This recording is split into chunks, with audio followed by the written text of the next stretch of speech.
Hello students, आज हम लोग जे एडवांस 2024 में पूछे गए रे ऑप्टिक्स का क्वेश्चन डिस्कस करते हैं। देखिए क्वेश्चन क्या है। ए ग्लास बीकर है जो सॉलिड, ये ग्लास बीकर है, plano convex base of refractive index 1.6 as shown in the figure. देखिए ये एस पी यू टी, ये सॉलिड है और इसी का रिफ्रैक्टिव इंडेक्स दिया है कितना, 1.6।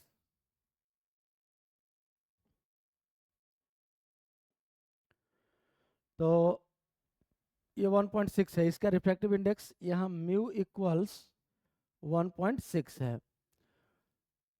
The radius of curvature of convex surface is 9 cm, और इस कन्वेक्स सरफेस का रेडियस ऑफ कर्वेचर दिया हुआ कितना, 9 centimetre. While the planar surface act as a mirror, ये कह रहा है कि ये जो प्लेन सरफेस है ये मिरर के जैसा एक्ट कर रहा है, मिरर के जैसा बिहेव कर रहा है। This beaker is filled with a liquid of refractive index n up to level QPR। देखिए QPR ये लेवल है, ये लिक्विड भर दिया यहाँ से लेके यहाँ तक, ये लिक्विड है और इसका रिफ्रैक्टिव इंडेक्स n दिया है। If the image of a point object O at a height h, object O है, ये हाइट दिया है h, is formed on to itself, यही इमेज भी बन रहा है फाइनल, यही ऑब्जेक्ट भी है, यही इमेज भी बन रहा है। Then which of following options is are correct. अब इन सब में से चेक करना है हम लोगों को कि कौन सा ऑप्शन करेक्ट होगा। तो देखिए सबसे पहले तो यहाँ सिचुएशन को देखिए, ये दो लेंस का कॉम्बिनेशन भी है, एक ये लेंस और एक ये लेंस, और सिल्वर भी कर दिया गया है एक पार्ट को, लेंस के एक पार्ट को सिल्वर कर दिया गया जिससे ये मिरर के रूप में बिहेव करने लगा, मिरर जैसा बिहेव करने लगा। अब देखिए सबसे पहले हम लोग इस दो लेंस और इस मिरर का इक्विवेलेंट निकालते हैं, इसके बाद हम लोग देखेंगे कि क्या आता है एच का वैल्यू और क्या आता है रिफ्रैक्टिव इंडेक्स का वैल्यू। देखिए यहाँ ये आपका लेंस का सिचुएशन है, ये एक लेंस और दूसरा ये लेंस है,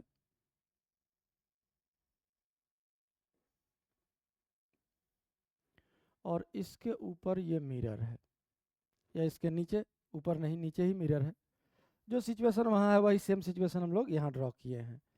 यही तीन सिचुएशन है, यही कॉम्बिनेशन है। ध्यान से देखिए डायग्राम को, ये पहले लिक्विड वाला लेयर ये एक लेंस जैसा बिहेव करेगा, तो ये हो गया आपका प्लेनो कनकेव। फिर ये सॉलिड वाला लेयर ये आपका बिहेव करेगा, ये सरफेस प्लेन है, प्लेनो कन्वेक्स, और तीसरा ये प्लेन मिरर जैसा बिहेव करेगा। तो यही आपका कॉम्बिनेशन है। अब इसका फोकल लेंथ मान लिए FM, इसका FL1, इसका FL2। अब सबसे पहले हम लोग लेंस फार्मूला लिखते हैं, तो lens makers formula FL1 equals mu minus 1, तो म्यू तो दिया है 1.6 माइनस 1 इंटू 1/R1। अगर हम लोग रे को इसी डायरेक्शन में मूव कराएं, इसी को हम लोग अगर पॉजिटिव डायरेक्शन माने, तो इस सरफेस का रेडियस पॉजिटिव हो जाएगा, सेंटर नीचे की ओर है पॉजिटिव डायरेक्शन में, तो 1/R, आर का वैल्यू कितना दिया है 9, और माइनस 1/इंफिनिटी। ये प्लेन सरफेस है तो प्लेन सरफेस का रेडियस इनफाइनाइट। अगर इसको हम लोग सिंप्लीफाई करें तो ये हो गया 0.6, 0.6 का मतलब हो गया आपका 6/10, तो 3/5, 6/10 को 3/5 भी लिख सकते हैं, 2 से कैंसिल कर दें, और इंटू 1/9, ये वैल्यू आ गया आपका 3, ये कैंसिल भी हो गया, 1/15, 3 नहीं 1/15, 1/15, ये 1/FL1 आ गया। अब इसी तरह से FL2 अगर निकालें हैं तो FL2 equals mu minus 1, mu refractive index n दिया हुआ है, तो n-1 इंटू, अब इस फ्लैट सरफेस का रेडियस इनफाइनाइट माइनस, अब इस सरफेस का रेडियस ये भी पॉजिटिव हो जाएगा, तो 1 और रेडियस का वैल्यू क्या है 9। अब इसको अगर सिंप्लीफाई करें तो ये वैल्यू आ गया कितना, n-1/9, और ये माइनस साइन बाहर आ जाएगा।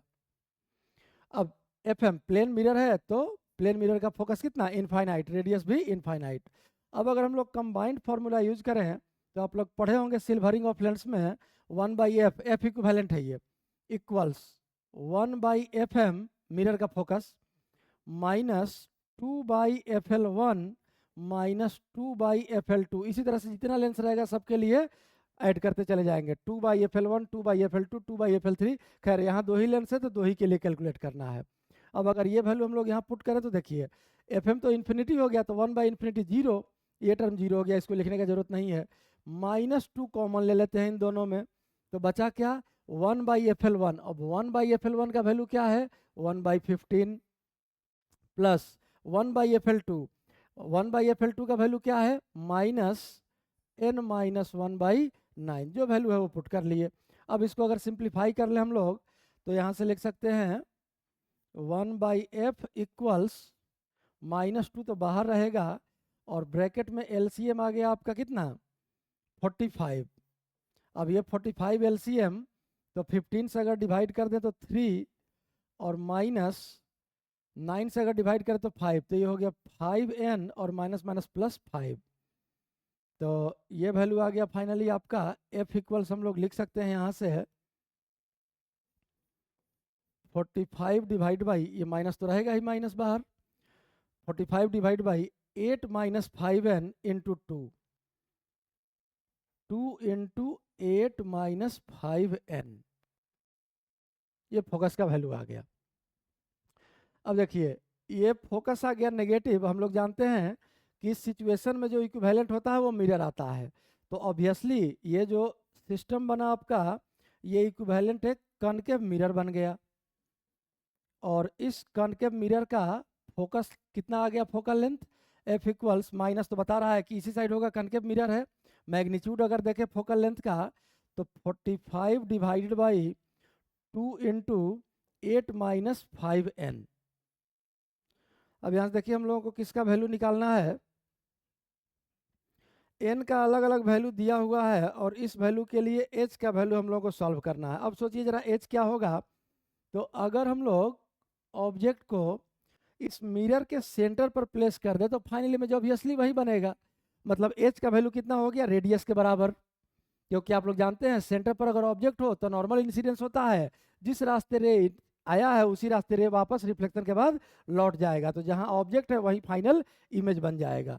ये तभी पॉसिबल है जब ऑब्जेक्ट सेंटर पर हो।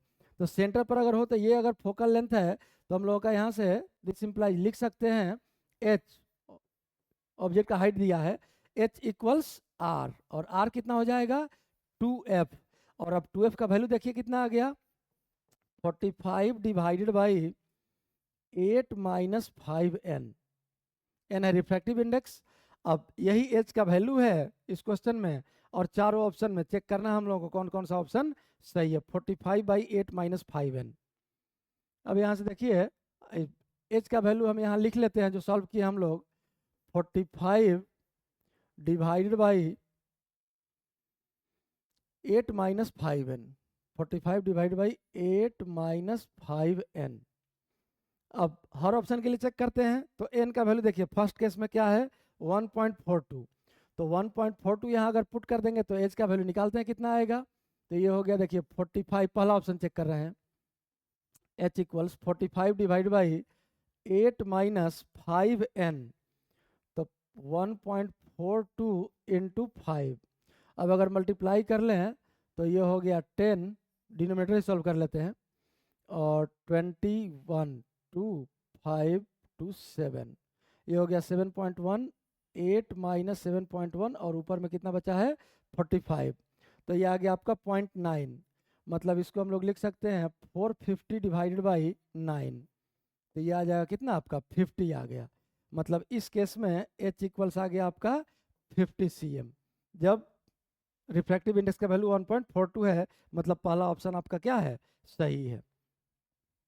अब सेकंड ऑप्शन चेक करते हैं हम लोग 1.35, तो अगर n का वैल्यू 1.35 ले लें तो 1.35 इंटू 5, इधर ही सॉल्व कर लेते हैं, 1.35 इंटू 5, ये अगर मल्टीप्लाई करें तो 25, 5 आ गया, 2 बचा, 15 और 2 17, 7 1 बचा, 5 और 1 6, 6.75।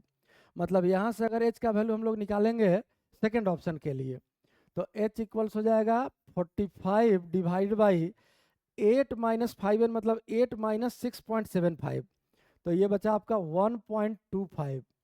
अब यहाँ से इसको हम लोग सॉल्व करने के लिए 100 से ऊपर नीचे अगर मल्टीप्लाई कर दें और 25 से इसको कैंसिल कर दें, तो ये हो गया 5 और 25 से कैंसिल होगा तो 1, 20 बचा, 20 पर एक जीरो, तो 25 से कैंसिल करना है 8 टाइम्स और एक जीरो, और 5 से अगर इसको डिवाइड करें तो 3 और 30 हो गया 6, 36 आ गया, मतलब एच का वैल्यू 36। अगर एन का वैल्यू 1.35 है तो एच आ गया आपका 36 cm। ये भी ऑप्शन आपका सही है।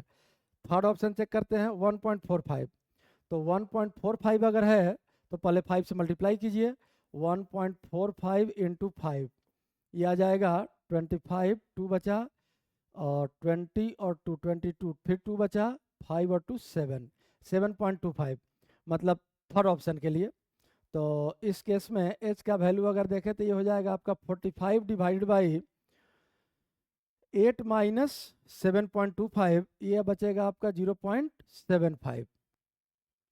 फिर अगर इसको देखें तो डिवाइड बाई 75, अगर 25 से इसको कैंसिल करें तो ये हो गया 3 टाइम्स, और ये आ जाएगा आपका 180, और यहाँ से कैंसिल हो गया तो ये आ गया आपका 60। तो h का वैल्यू इसमें 60 है, लेकिन यहाँ ऑप्शन देखिए 65 cm दिया है, तो ये ऑप्शन गलत हो गया।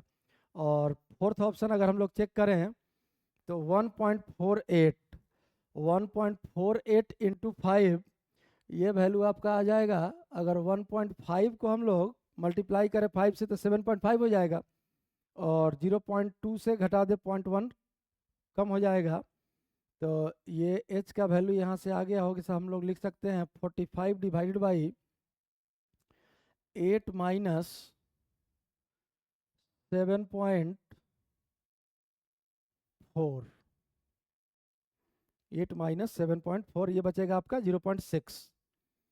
तो 45 डिवाइड बाई 0.6, अब यहाँ से अगर 100 से मल्टीप्लाई कर दें तो ये जीरो यहाँ आ गया, ये पॉइंट ख़त्म। 6 से अगर इसको डिवाइड करें 7 और 3 0 30, तो 6 से अगर 30 को डिवाइड करें तो 5, ये 75 आ गया। तो यहाँ देखिए एच का वैल्यू कितना दिया है 85, मतलब ये ऑप्शन भी आपका गलत हो गया। तो यही उस क्वेश्चन का सॉल्यूशन है। आप लोग दोनों पेज को बारी बारी से देख लें।